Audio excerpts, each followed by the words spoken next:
Hello, അപ്പോൾ ഇന്നത്തെ നമ്മുടെ ഐറ്റം മുട്ടപ്പുട്ടാണ്. രാവിലെ പുട്ടും കടലൊക്കെ ഉണ്ടാക്കുന്ന ദിവസങ്ങളിൽ ബാക്കി വരുമ്പോൾ വൈകുന്നേരത്തെ ചായയ്ക്ക് ഉണ്ടാക്കാൻ പറ്റിയ ഒരു ഇടിവെട്ട ഐറ്റമാണ്. അപ്പോൾ നമുക്ക് തുടങ്ങാം. ഇപ്പോൾ ഒരു പാൻ വെച്ച് കൊടുത്തിട്ടുണ്ട്. അതിലേക്ക് ആവശ്യമുള്ള വെളിച്ചെണ്ണ ഒഴിച്ച് കൊടുത്തു. എന്നിട്ട് അതിലേക്ക് ഒരു മീഡിയം സൈസ് സവാള പൊടിയായി അരിഞ്ഞതും ഒരു 3 പച്ചമുളകും ചെറുതായി അരിഞ്ഞതും കൂടി ഇട്ട് കൊടുക്കുക. അപ്പോൾ നിങ്ങളുടെ എരിവിനനുസരിച്ചിട്ട് പച്ചമുളക് കൂട്ടുകയോ കുറയ്ക്കുകയൊക്കെ ചെയ്യാം. എന്നിട്ട് ഒരു പിടി കറിവേപ്പില ഇട്ട് നന്നായി മിക്സ് ചെയ്ത ശേഷം ഞാനിവിടെ 3 മുട്ട പൊട്ടിച്ചൊഴിക്കുന്നുണ്ട്. മുട്ടയിലേക്ക് ആവശ്യമുള്ള ഉപ്പും ഇപ്പോൾ തന്നെ ചേർത്ത് കൊടുത്തിട്ട് ഒന്ന് നന്നായിട്ടൊന്ന് ഇളക്കിയെടുക്കുക. അപ്പോൾ അധികം നേരം സമയമൊന്നും ഇട്ട് ഇളക്കി കൊടുക്കണ്ട. ജസ്റ്റ് ഒന്ന് എല്ലാം ഒന്ന് മിക്സായ ശേഷം നമുക്ക് കടല ഇട്ട് കൊടുക്കുക. അധികം വേവണ്ട, അതിന് മുമ്പ് തന്നെ കടല ഇട്ട് കൊടുക്കണം. അപ്പോൾ ഇത് രാവിലെ ഉണ്ടാക്കിയ കടലയാണ്. അപ്പോൾ അത് ആവശ്യത്തിന് ഞാൻ ഇട്ട് കൊടുത്തിട്ടുണ്ട്. എന്നിട്ട് ഒന്ന് ഇളക്കുക.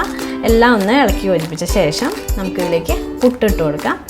അപ്പോൾ പുട്ട് അങ്ങനോടെ ഇടാതെ ഇതുപോലെ ഒന്ന് എല്ലാം ഒന്ന് പൊടിച്ചിട്ടിട്ട് വേണം ഇതിലേക്ക് ഇട്ട് കൊടുക്കാം. അപ്പോൾ അതും കൂടി ഇട്ടിട്ട് എല്ലാം ഒന്ന് നന്നായിട്ട് മിക്സ് ചെയ്തിടും.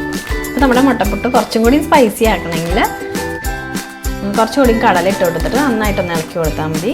അപ്പോൾ ഞാൻ പുട്ട് ഉണ്ടാക്കിക്കൊണ്ടിരിക്കുമ്പോൾ പുട്ട് വേണ്ട, എനിക്ക് നൂഡിൽസ് മതി എന്നും പറഞ്ഞിട്ട് മോൾക്ക് അപ്പുറത്തെ സൈഡിൽ നൂഡിൽസ് ഞാൻ ഉണ്ടാക്കണ്ടായിരുന്നു.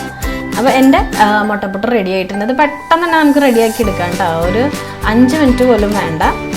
അപ്പോൾ നമ്മുടെ മുട്ടപ്പുട്ട് റെഡി ആയിട്ടുണ്ട്. ഇനി അതൊരു പ്ലേറ്റിലേക്ക് മാറ്റാം. വളരെ സിമ്പിളല്ലേ. അപ്പോൾ 4 മണിക്ക് എല്ലാവരും ഒന്ന് ട്രൈ ചെയ്ത് നോക്കേണ്ട ഒരു ഇടിവെട്ട ഐറ്റമാണ്. അപ്പോൾ നൂഡിൽസ് വേണമെന്ന് പറഞ്ഞ് ഉണ്ടാക്കിയ ആൾ നൂഡിൽസ് മാറ്റി വെച്ചിട്ട് മുട്ടപ്പുട്ട് തട്ടി തുടങ്ങി.